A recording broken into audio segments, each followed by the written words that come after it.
Right. So your video is not on. Yes, give me 1 second.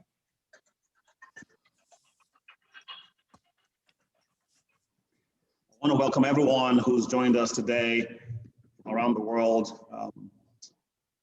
Just a big welcome to you, wherever you may be. My name is Kalu Osiri, and I'm excited to anchor this special edition of the Global Ubuntu Dialogue we call Lions Roar. In a few minutes here, we're going to be getting started. We are very excited about this special edition because we dedicated to entrepreneurs, to young and old entrepreneurs on the continent and in the diaspora who are doing amazing things. So if this is your first time joining us, please drop your email, drop your contact information so we can be in touch with you as we come up with new things. We have meetings like this every Saturday, the Global Ubuntu Dialogue, where we discuss ways to advance Africa and the diaspora. So welcome once again, big welcome. All right.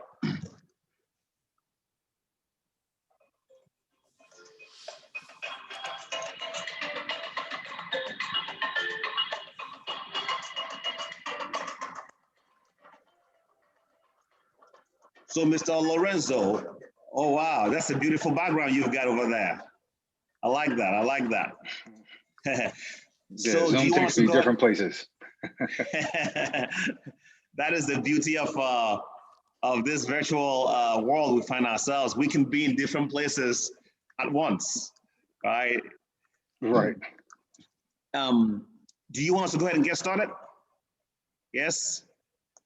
Yeah, I would think so, yes. Okay, I think we can go ahead and get started. We have just you anchoring this, judging this Lions Roar today. So next month we can have you and Kevin doing that. So very good to have you. I'm gonna pull up your bio here because you have quite an impressive biography, and I think the world needs to hear about it.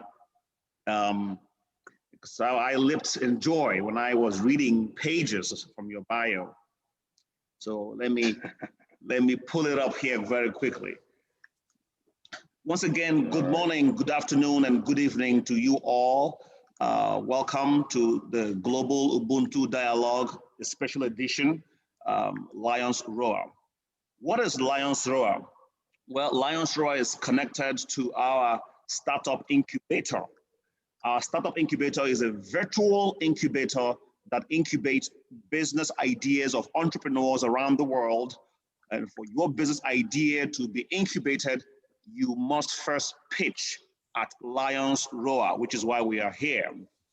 Once selected and admitted, the business idea will be incubated for a maximum of 16 months. During that period, the entrepreneur receives advice and resources to develop the idea into a thriving venture. Mr. Lorenzo Ball, who is right here with us, and Mr. Kevin Valentine, who's going to join us next month, are executives in residence who are mentoring and guiding the entrepreneurs. So I'm going to take some time now to introduce Mr. Lorenzo Ball. I have his biography here with me. Mr. Lorenzo Ball is a senior technology executive, entrepreneur, and investor with more than 20 years working in business and technology. He knows what truly drives effective strategies and transformations across a spectrum of industries, startups, Fortune 500 companies, and nonprofit organizations. Currently, he is the Chief Data and Analytics Officer at Emeritus, a Nebraska financial services company. Along with his executive role, he is an active investor and a senior advisor to a number of startups and existing businesses, unwavering in enabling communities in business, education, and technology. Currently, Lorenzo is an advisory board member for the University of Nebraska Business Analytics Program He is also an appointed planning commissioner for Lincoln, Nebraska, where he aids in decisions around the city planning, growth, and economic development. Lorenzo is a graduate of Morehouse College, so a big shout out to all the Morehouse College grads in the house, where he received a bachelor's degree in mathematics, minoring in electrical engineering. He earned a master's of science degree in technology management from the University of Pennsylvania Wharton School. Mr. Lorenzo, welcome on board. Thank you so much for being in the house today, Mr. Lorenzo Ball.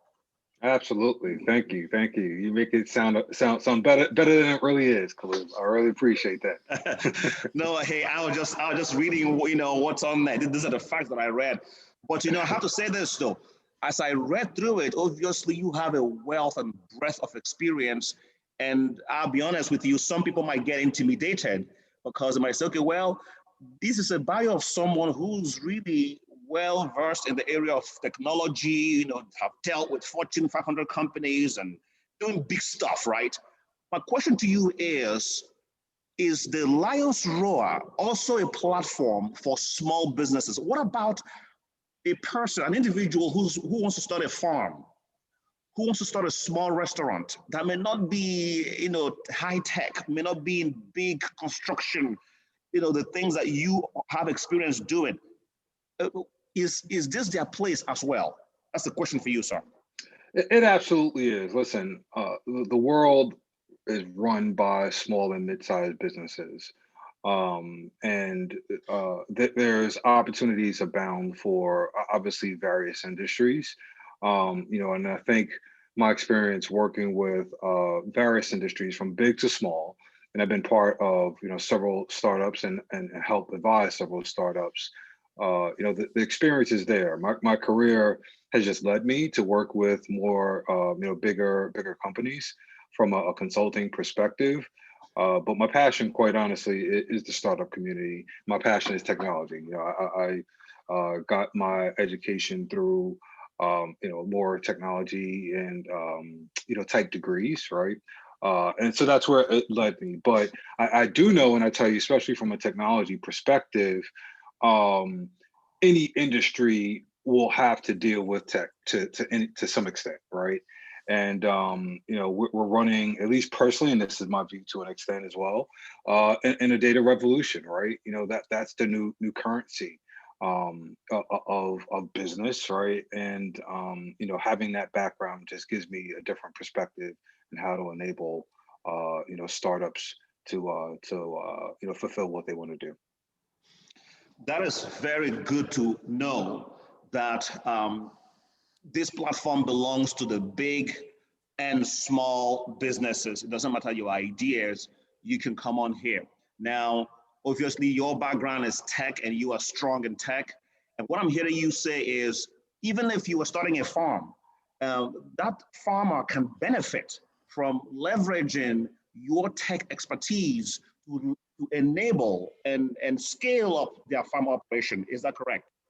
That's correct. And I would also, being an executive, I have resources, right? And so, if it's a good idea from a business perspective, and I would say the fundamentals of business, which is obviously you're in business to be sufficient, whether it's a social aspect or personal aspect to make financial, be financial astute.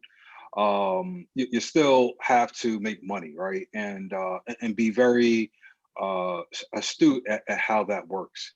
And so I think that doesn't change across industries, but there are some nuances per type of business and industry where between myself and Kevin, we would have the resources to bring in expertise to support that understanding and help that business grow.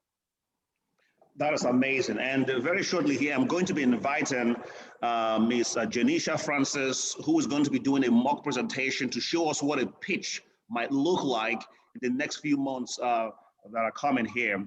But before I bring her on, I'd like to ask you a couple more questions, and that is, what are you looking for? What are you and Kevin, the judges of the Lions Roar event program, looking for in startups, in entrepreneurs? When people come to pitch, what should they focus on?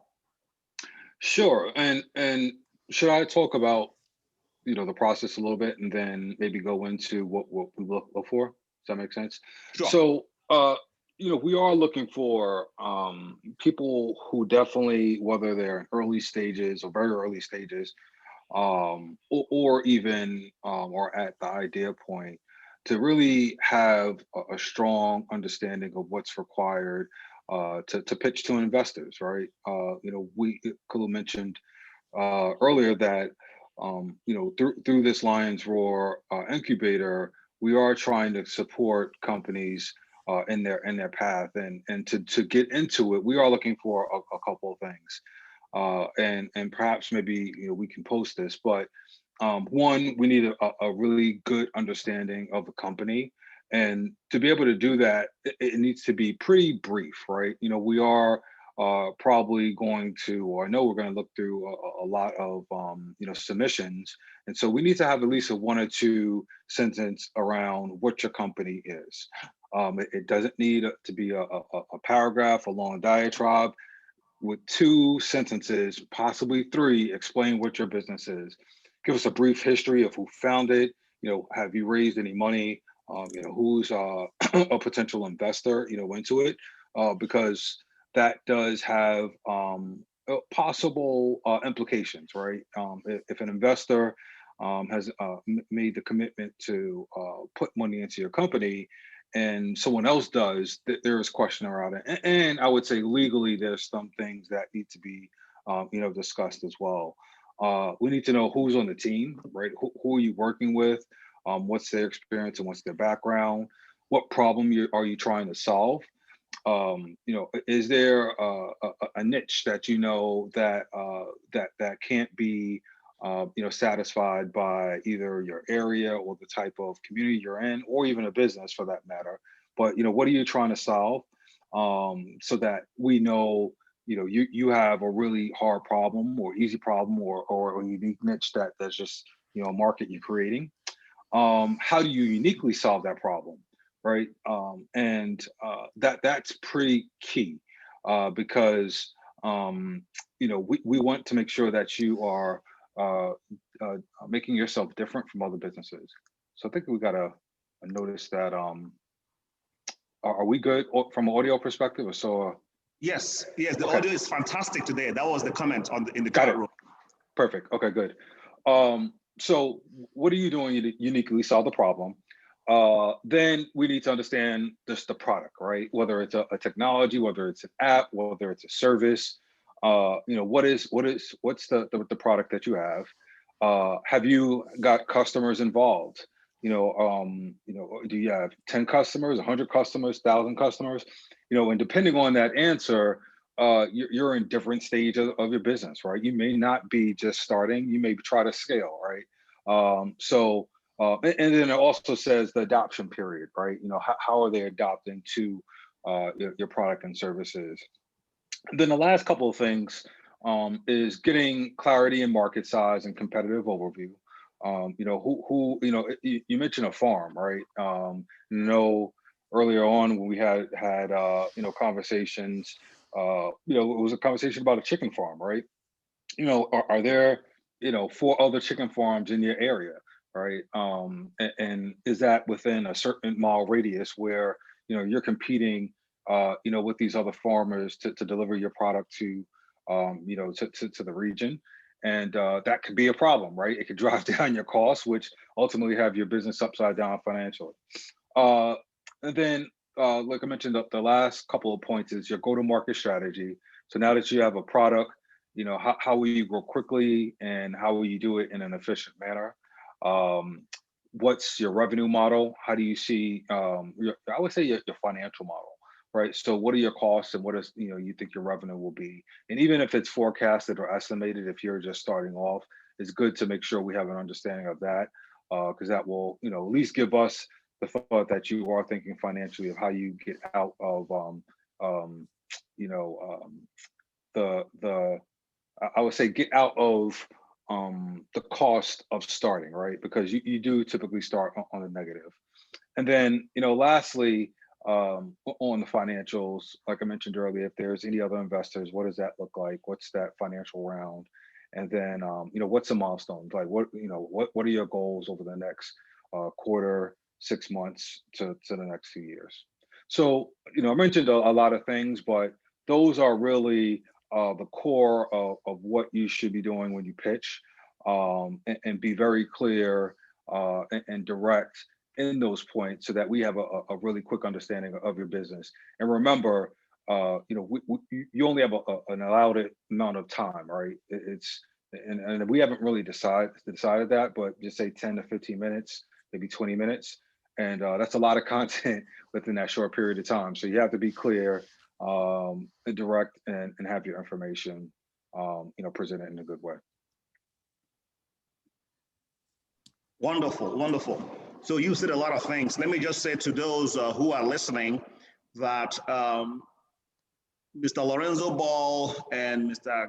Kevin Valentine have been kind to provide a document, a list of information for items that you need to complete if you want to participate in the Lions Roar, so that using that document, you could basically make sure that you provide all the information that you need in order to be successful in pitching. It will also help give you clarity. So as you think about who is your buyer, who is your customer, what are your financials, if you haven't done any of those, it will give you clarity on what you need to be thinking about as you are starting your business or even expanding your business. Thank you for providing the information. And if you are interested in participating in the Lions Roar, in pitching your idea, go to osiriuniversity.org and click on Startup Incubator. Startup Incubator. There is a short form there. Fill out the short form, and then you will be sent the longer form that includes all the items that Mr. Ball just mentioned, so you could fill that in. My last question to you, sir, is this. What are some of the issues, the main pain point that you have experienced with entrepreneurs along the way? Can you share that with us before we delve into today's presentation? Excuse me. Sure. So I'll probably call out three things. I would say the financial side. I think not fully understanding all-in costs, not understanding operations and what it may take to sustain, and then making sure the pricing is feasible for growth, right? A lot of times I see pricing will allow a business to just sort of get out the red, but how do you price it for growth, or even customer acquisition, and I would say there's different pricing schemes that can be considered depending on the market, but I think just the overall financial side is typically not the best. I would also say assumption of the unique problem solved, right? I think when developing your product and service and then marketing it, being able to be true not only to yourself but to your business of what is that unique problem, so that you make sure that there's a market fit, for it. And then, lastly, I would say getting a really clear understanding of your competitive and market view, and you just need to know, who are you competing with, so that you can differentiate yourself, from that competitor, because that is going to be key to your success, right? I mean, any business will have competitors, right? So you're not going to get away from that topic, but you need to, if you understand your competitor, you are a leg up in terms of how you would go after a market that your competitor is in. So I would say those are probably the three things, at least in my experience. Entrepreneurs don't really think hard about when working in their business and starting their business, but the financial one is big. Thank you very much. And now I'm going to turn it over to Madam Janisha Francis, She is going to give us a presentation. This is a mock presentation just to show the entrepreneurs, the would-be entrepreneurs, an example of what a mock presentation should look like. Now, I don't think anyone can be perfect, but at least it will give you a guideline on what you should aim for. Obviously, you should try to surpass what she's going to present today. Janisha Francis, over to you. Please introduce yourself and tell us about your business. Take it away. Thank you very much. Hello, everyone. I'm going to share my presentation. 1 second.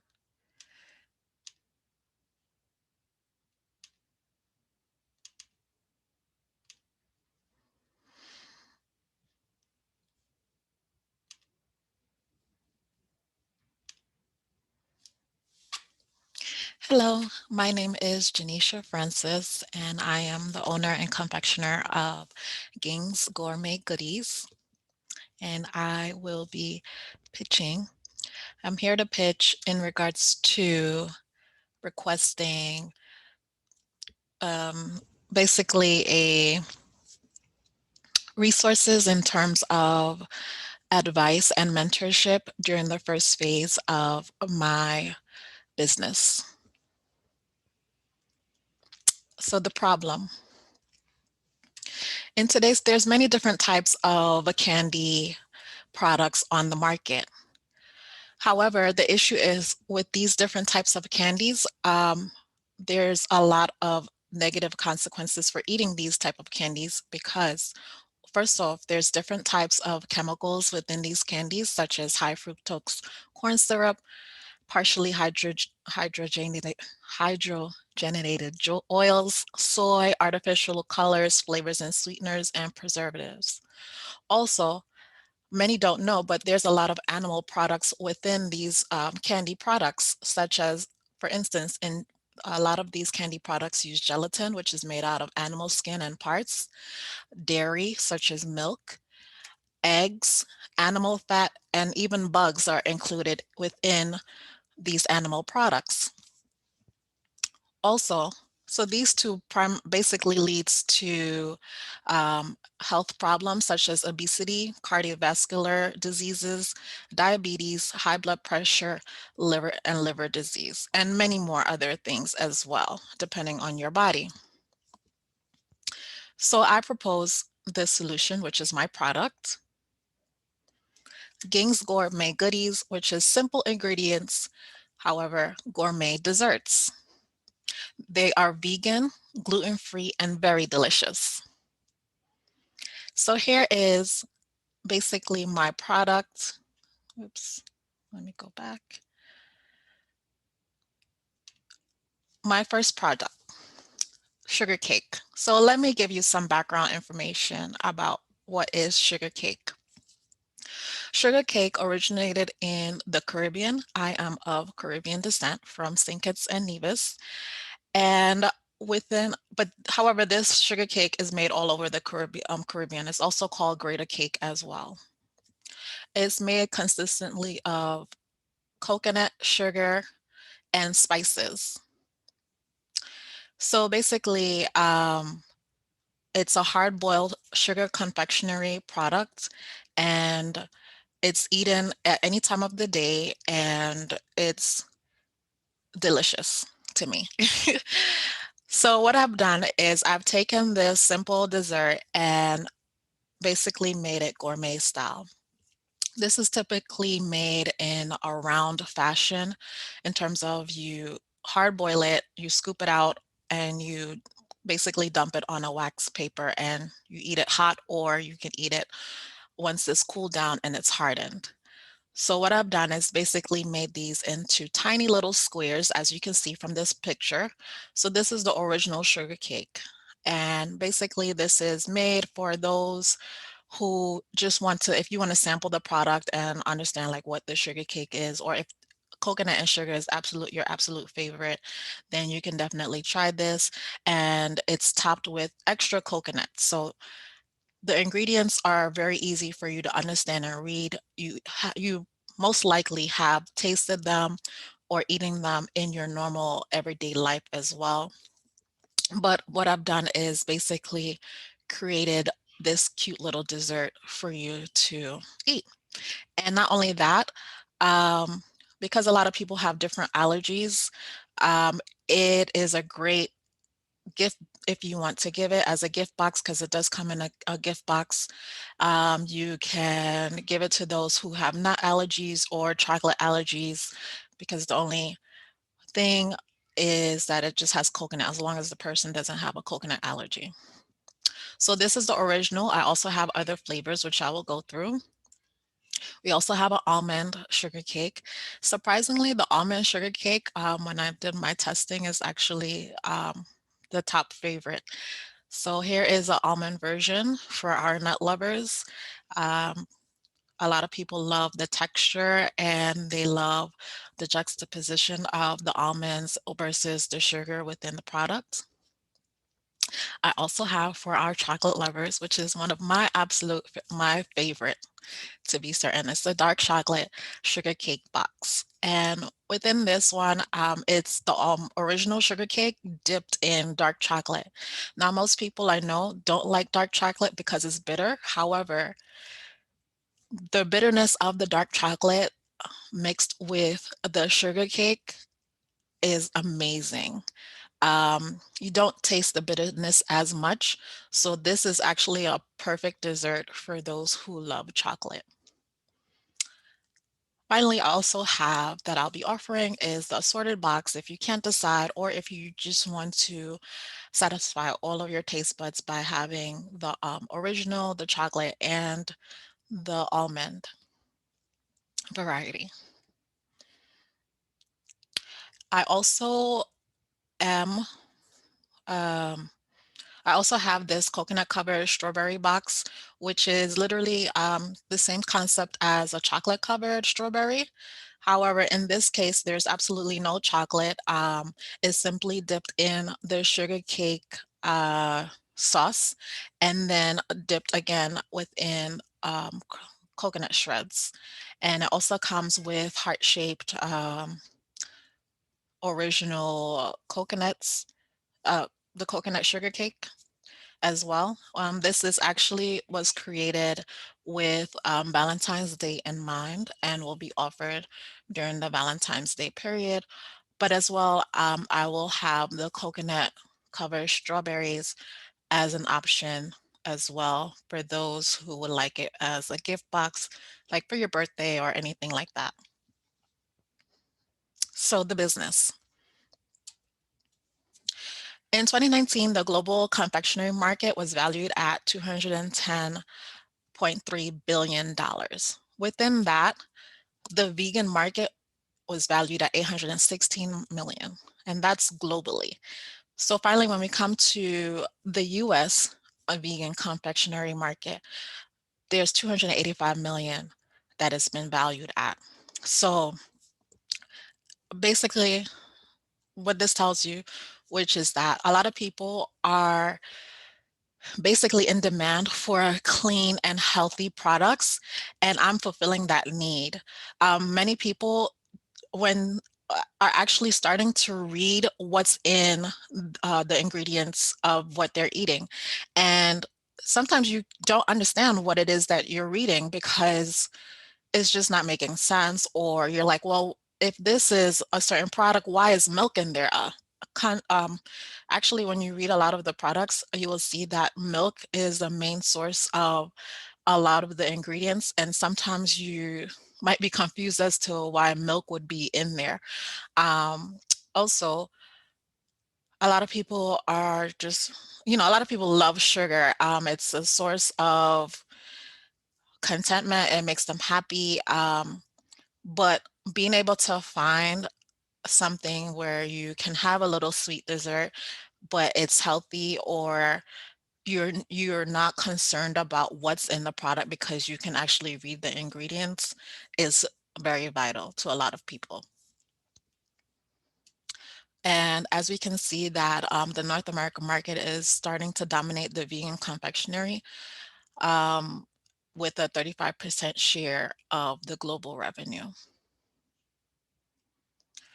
So the customer, my typical customer would possibly be around 18 to 40. They might live in the city.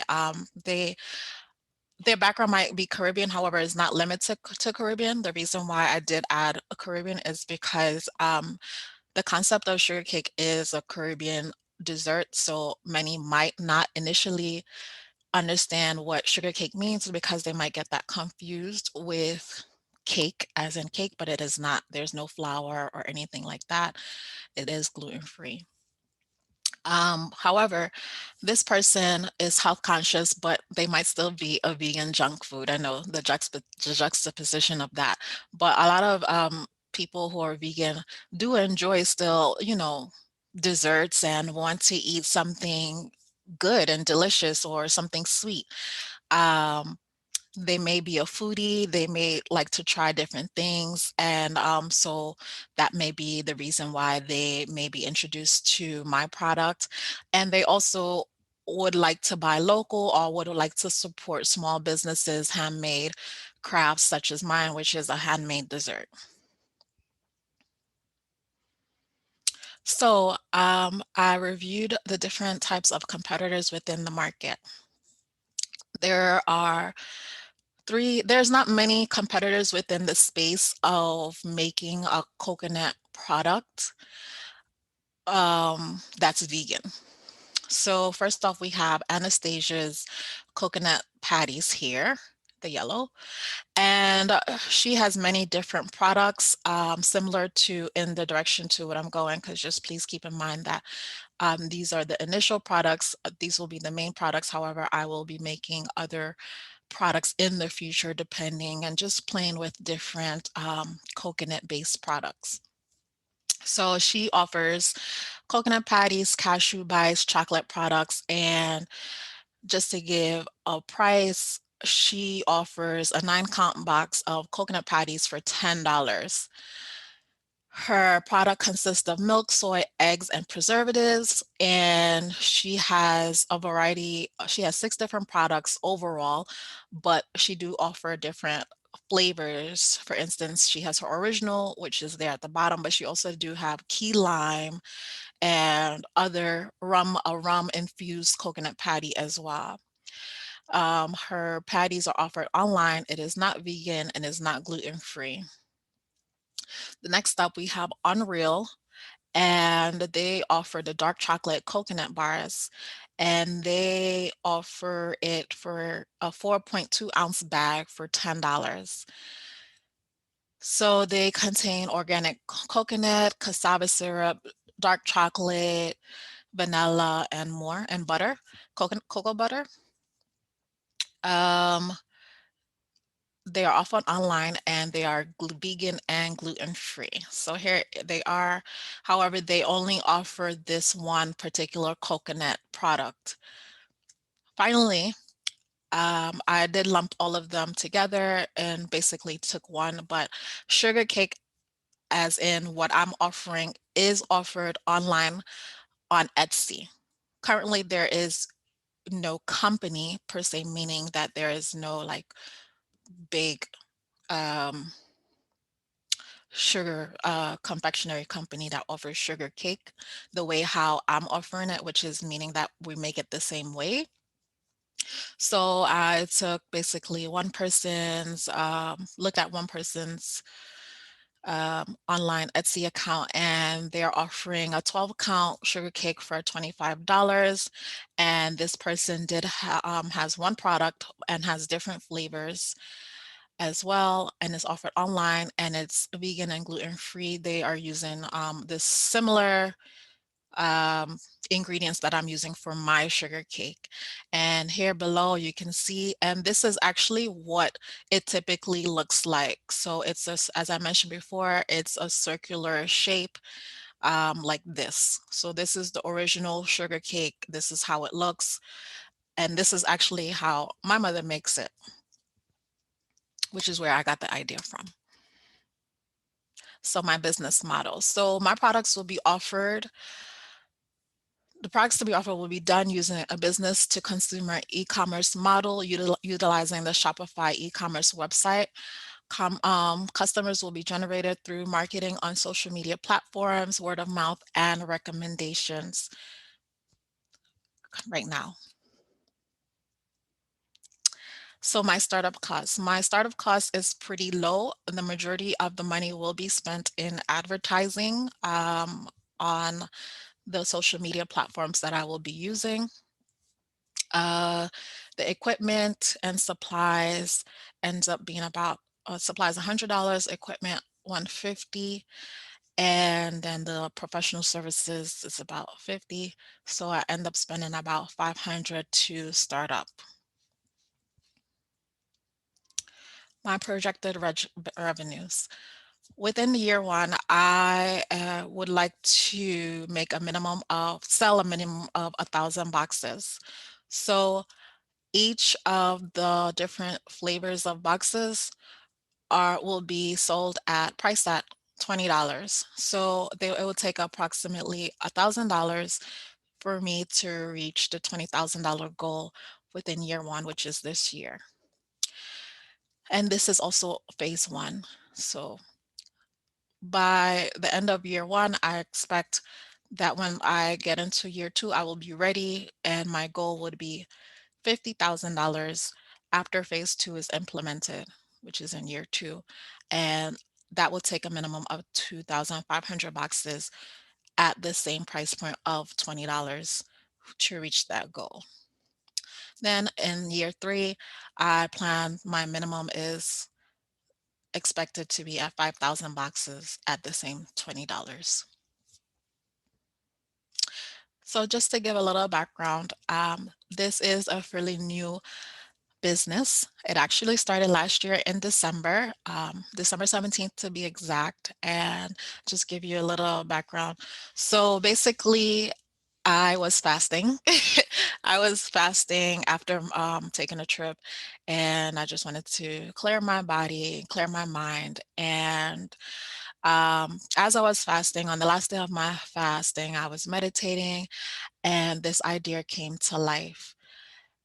So earlier in the year, my mother made a batch of sugar cake, and as I was enjoying it, I looked at it and I was like, this could look so much better. Like, why does it look like that? Why can't it look like, a nice, cute dessert?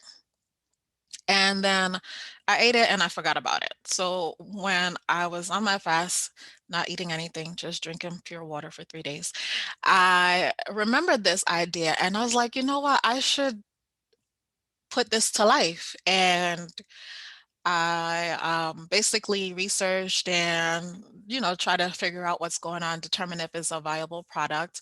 And from there, I started testing, making it on my own, actually, not making it on my own. Basically, I asked my mother for her advice because she's the one who makes it, and I'm used to that. So I've eaten this like, growing up. And so I worked with her to get the basic concept of the product together, and I actually tweaked it based off of um, the testing, the tasters. So I sent it out to a couple of different people. Um, so half of the tasters were of Caribbean background and half were not. So I had mixed reviews, and based off of the feedback that I got, I tweaked my product, my formula before launching. So currently I'm in the soft launch phase. A Shopify website and Instagram, the Instagram account is launched. The Shopify website will be launched this weekend in time to test out the product for Valentine's Day. From there, I will determine, do a lessons learned based off of the feedback and what happened, and review and make changes where necessary. And then within March, I should do a hard launch, or doing a full release of the products with a marketing campaign leading up to it, a hardcore marketing campaign, meaning that I will ramp up on my advertising and on social media. So from there, I will then be pushing the sales, the content, and networking in order to get ready for my phase 2 approach. And just even though that's not what I'm going to be talking about right now, but the phase 2 approach will be to get it into stores. So this is me. I am the owner and confectioner, serial entrepreneur and idea generator who enjoys eating healthy and creating various concoctions in the kitchen using a diverse array of ingredients.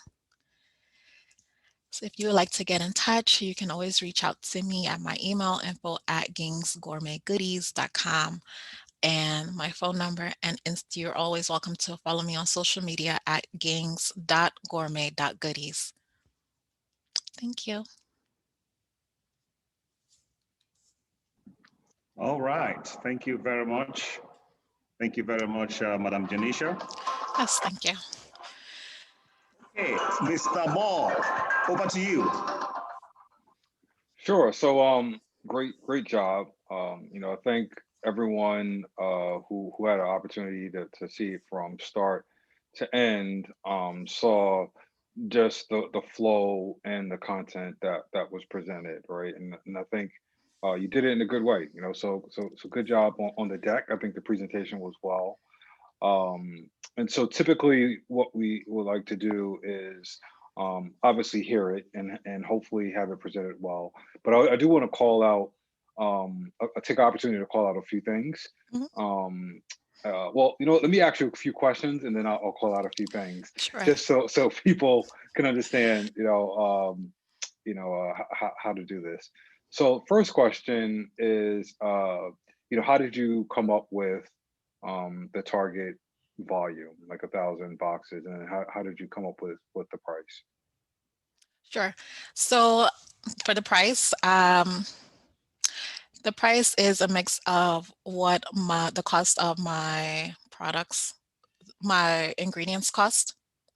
So when I break it down, it's about 70 cents to make one square of my Okay. product. Okay. And then, but however, the time that it takes to make it is intensive. So I multiplied it by the amount of time that it takes versus like what I'm paying myself, because you do need to pay yourself as an entrepreneur. And then also that includes the packaging because the purpose of making it like saying that I'm a gourmet goodie with a Caribbean background is that want it to be, I want it to be for a certain type of person who enjoys luxury items and food. So the packaging will be a little bit pricey because, people eat with their eyes.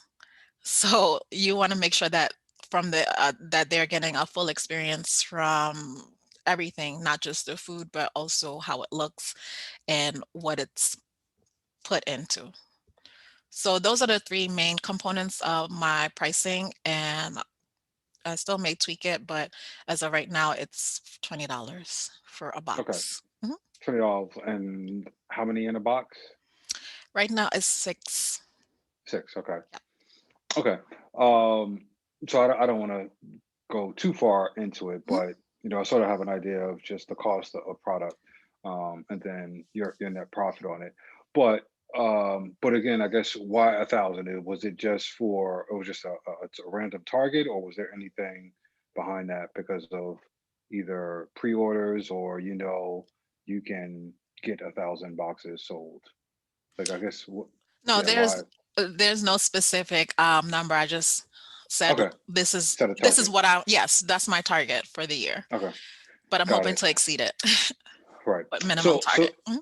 so with that said, and you brought up a key point because interestingly enough, I work with a pie company, a guy called Mr. Todd's, um, on scaling his business, and he's based out of the New York, New Jersey area.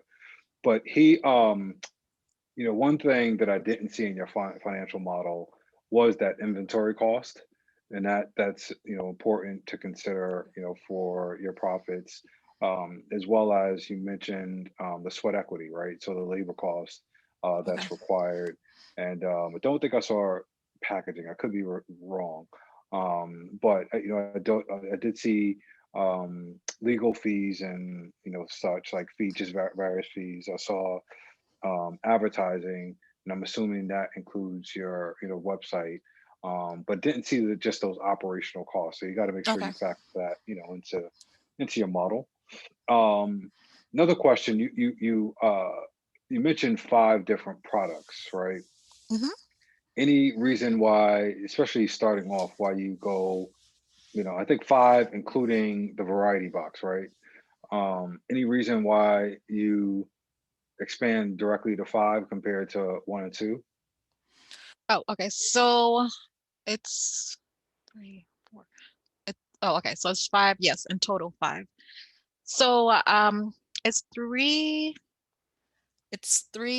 coconut squares, three sugar cakes, different flavors. It's very easy for me to make a different flavor because considering that the first one, original,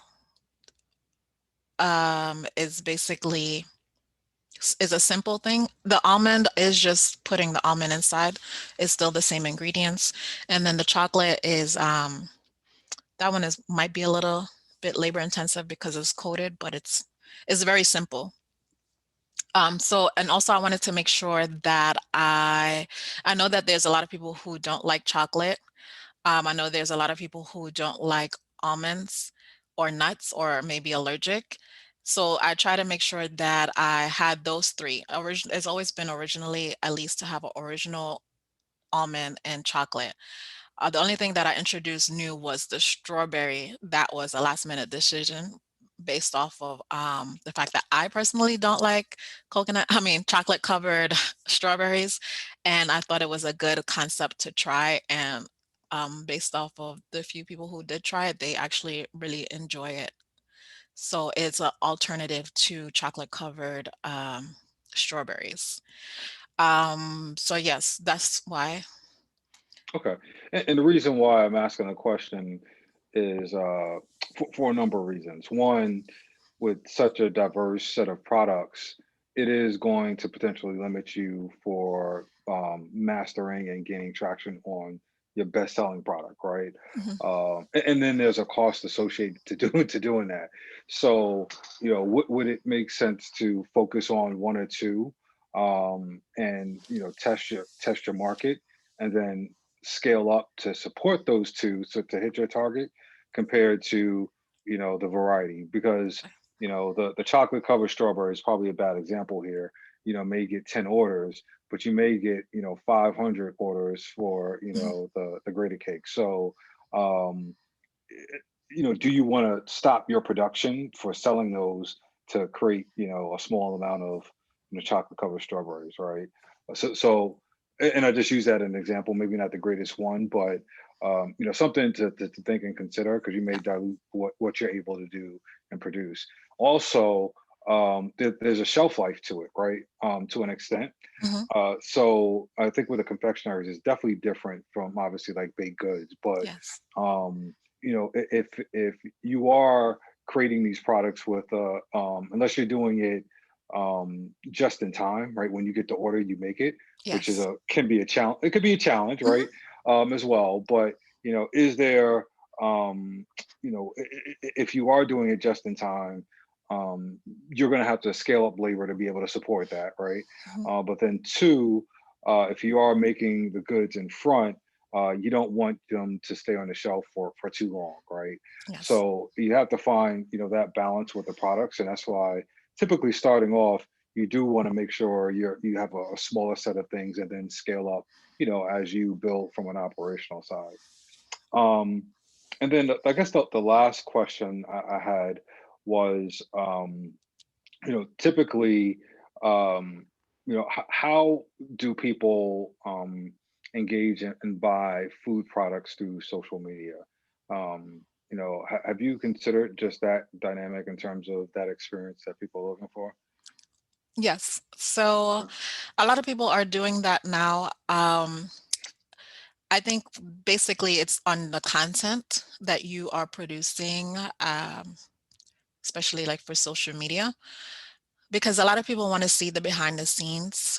of what you're doing, the ingredients, like how you're doing it. You don't have to necessarily give the formula away um, or anything like that, but people love to see um, that you're making the product from scratch and that they can see like you're really invested in the product. It's not a factory product or even if it's a factory product, but they're able to see like, oh, okay, this is how it's made. And it may basically make them interested even more in buying the product. So that's basically what I'm going to be focusing on my social media is the content, making sure to be consistent with the content that I'm producing and just providing a variety of content in regards to like behind the scenes or maybe like the box, a completed box of what you can expect to receive if you order with me, those sort of things. Okay. I mean, is there any complementary services that you feel your product can be joined with, like any partners? I think that, well, although you did say to consider not using the strawberries, but I think that working with like a champagne, like doing mini champagne bottles with the strawberries, would be a great concept. That's actually what I am going to be doing. So I didn't put it here because then it would be too much. But basically, the Valentine Day box has those strawberry covered, the coconut covered strawberries, and it does come with a either you have two options: a mini champagne bottle or white Hennessy bottle. So that's actually priced.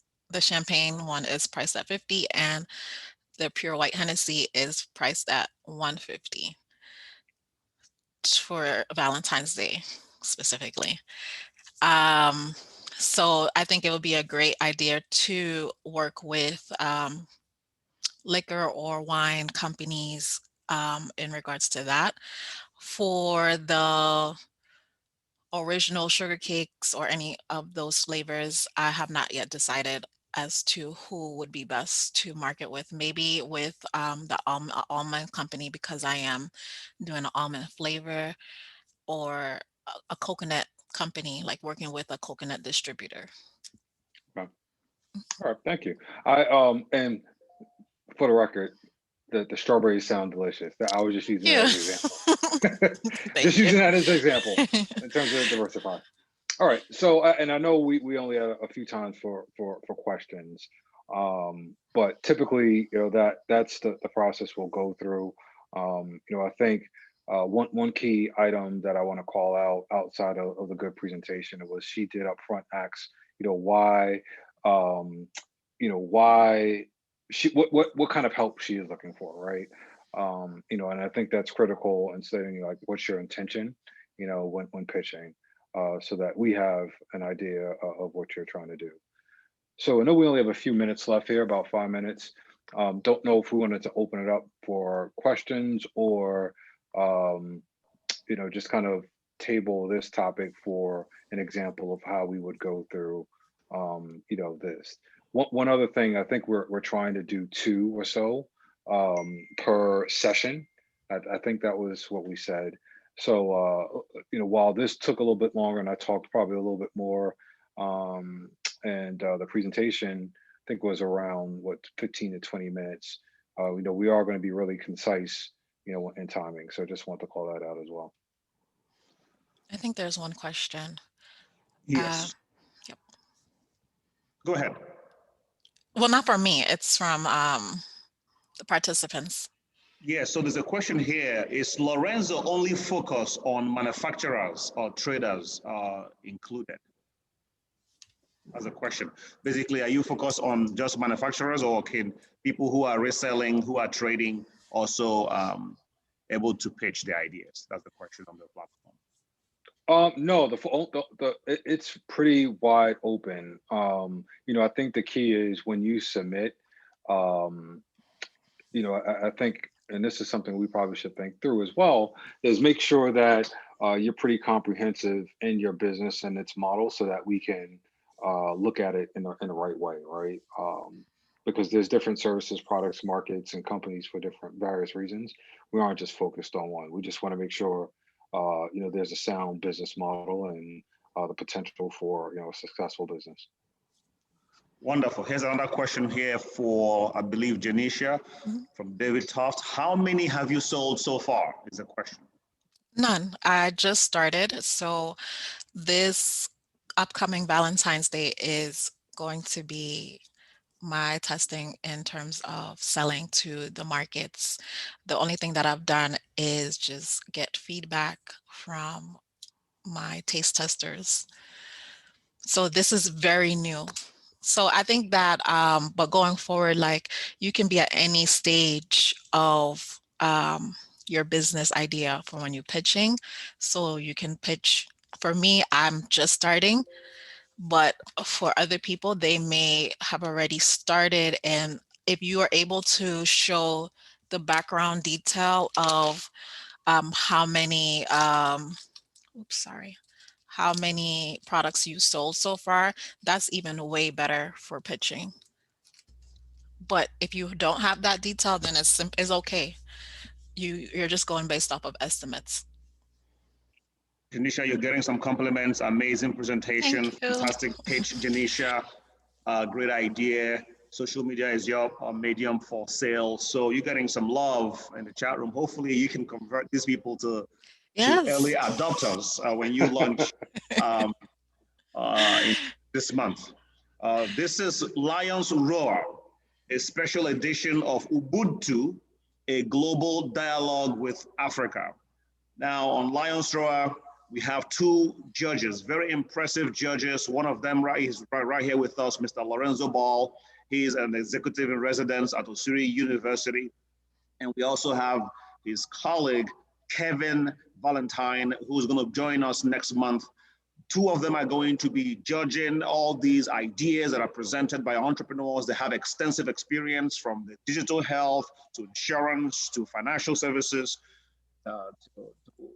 to small businesses. So if you have any idea, I think their focus, they have been very clear about this, even though they have strong backgrounds in blockchain and technology, their focus is the business model. If you have a solid business model, they'll like to take a look at what you are doing, advise you, and maybe fund you as well. And to apply for the Lions Roar program next month, to pitch at the Lions Roar, go to osiriuniversity.org and click on Startup Incubator and fill out the form. There's a short form there. Fill that form out. There will be a longer form that will follow up. Fill that out so they can have a good idea about what you're doing and guide you along the way. I think it's our time today. I want to thank everyone for joining us today for this special edition of Ubuntu. I hope to see you all next week. Next week, we have amazing guest panelists who are going to be here with us. We are inviting back Professor Langmere Kibuma. He's from Howard University. He is a chair of communication from Howard. He came here last week to help us understand the unwavering vision of Martin Luther King. He's coming back next week, and he's going to be sharing the platform with another electrifying speaker in the name of Malance Bart Williams. Malance still has the record of having the boldest TED Talk ever done. So you want to come back next week and listen to those two amazing panelists, and it's going to be really fantastic as we discuss advancing Africa on her own terms. Thank you so much. See you next week. Ubuntu. Ubuntu. Thank you so much, Janisha. Thank you so much, Lorenzo. I think it was an amazing presentation. Janisha,